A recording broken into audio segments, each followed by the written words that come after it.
Hello guys, আসসালামু আলাইকুম। It's me ride with সাদ। সবাই কেমন আছেন? আশা করি ভালো আছেন। আমিও ভালো আছি আপনাদের দোয়ায়। সো আজকে যাচ্ছি আমার দাদু বাড়ি, ওরফে আমার গ্রামের বাড়ি। তো বের হয়ে পড়লাম বাসা থেকে। তো কাহিনী যেটা হয়েছে, আমাদের গ্রামে প্রতি বছর খেলা হয় বিশ্বকাপের সময়, বা প্রতি বছরই বিবাহিত এবং অবিবাহিত খেলা। তো আমি এটা খোঁজ জানতে পারছি হচ্ছে, আমি যখন শেরপুর ছিলাম, আমার নানির বাড়ি, তো ওখান থেকে জানতে পারি যে আজকে আমাদের গ্রামে খেলা। সো আমার যাইতেই হবে। তো শেরপুর থেকে আসছি সিএনজিতে, অ্যান্ড সিএনজি থেকে এখন শহর থেকে বাইক নিয়ে রওনা হয়ে পড়লাম গ্রামের উদ্দেশ্যে। তো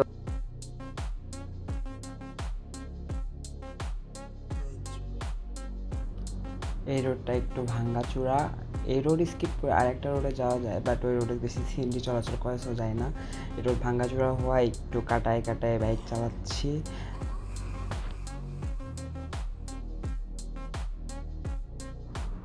উঠে পড়লাম হাইওয়েতে।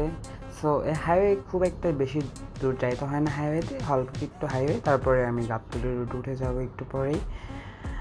তো এই রোডে আসলে আমি বরাবর অনেক জোরে চালাই, অ্যান্ড গ্রামে যাওয়ার সময় না একটা আলাদা ফিল কাজ করে। মানে ছোটোবেলা থেকে যদিও শহরে বড় হয়েছি, বাট যখন আমার জন্মের পর থেকে প্রায় 7-8 বছর গ্রামে কাটাইছি। সো গ্রামের একটা আলাদাই মায়া কাজ করে। সো উঠে বললাম গাবতলী রোডে।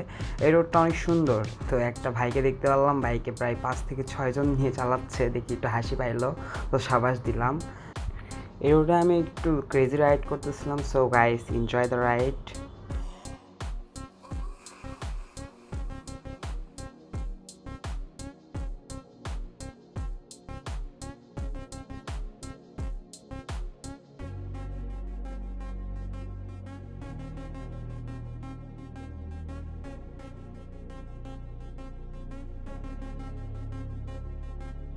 সো চলে এসেছি গাবতলীর কাছাকাছি। গাবতলী থেকে আমাদের গ্রাম এর দূরত্ব প্রায় 5 কিলোমিটার।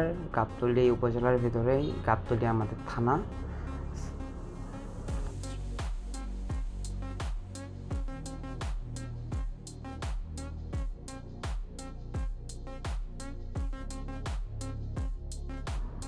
কর্নারিং বরাবরই আমার সবচেয়ে পছন্দের বাইক রাইডিংয়ের সময়কার কাজ। যদিও ক্যামেরার কারণে আপনাদের ঠিকমতো দেখাইতে পারি নাই, আপনাদের সাপোর্ট থাকলে অবশ্যই ভবিষ্যতে ভালো ক্যামেরা কিনতে পারবো।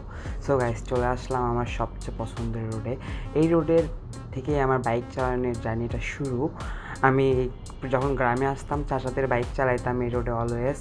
আর এই রোডের কিছু কর্নারিংগুলো আছে, এগুলো আমার জোস লাগতো ছোটোর থেকে, এইগুলোতে কর্নারিং করে অভ্যস্ত। সো এই রোডে আমার কনফিডেন্সটা একটু আলাদা পর্যায়ে থাকে, অ্যান্ড এই রোডটা শুরু হয় গ্রামের ভিতরে, অ্যান্ড এখান রোডের প্রাকৃতিক সৌন্দর্যটাও মনোমুগ্ধকর। সো এনজয় দি রাইড।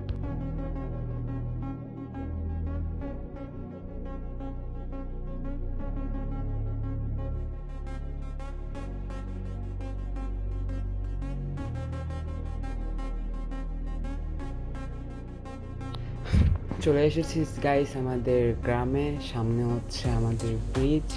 যখন বর্ষাকালে এগুলো সব পানির নিচে চলে যায়, তখন এখানে ব্রিজ থেকে নিচে লাফ দিয়ে আমরা গোসল করি, অ্যান্ড এগুলা ছোটোবেলায় অনেক করছি, অ্যান্ড এই জন্য মায়ের হাতে অনেক মারও খাইছি ছোটোবেলায়, বাট সেগুলোর সময়গুলো অনেক মধুর ছিল। তো চলে আসলাম আমাদের গ্রামে। এটাই আমাদের গ্রাম। এই যে এই তিনতলা বাড়ি, এটা হচ্ছে আমার চাচার, অ্যান্ড সামনে আমাদের মসজিদ। এই বাসার পিছনে আমাদের পুরাতন বাড়ি। সো গাইস, আমরা প্রায় চলে এসেছি গ্রামে। আপনাদের সাথে দেখা হবে খেলার মাঠে। এই যে গাইস, সামনে দেখতে পারতেছেন ফুটবল খেলার আয়োজন করা হয়েছে, একদম বাতারের ভিতরে, আইল সহ, কাদো কাদো অবস্থা। এই তো খেলা শেষ করলাম, যদিও খেলা কাদোর ভিতরে খেলতে অভ্যস্ত না, তারপরেও খেলছি। সো গাইস, আজকের মতো এতটুকুই। সবাই নিজের যত্ন নেবেন, ভালো থাকবেন, ছোটো ভাইকে লাইক কমেন্ট ফলো করবেন। ভালো থাকবেন। আসসালামু আলাইকুম।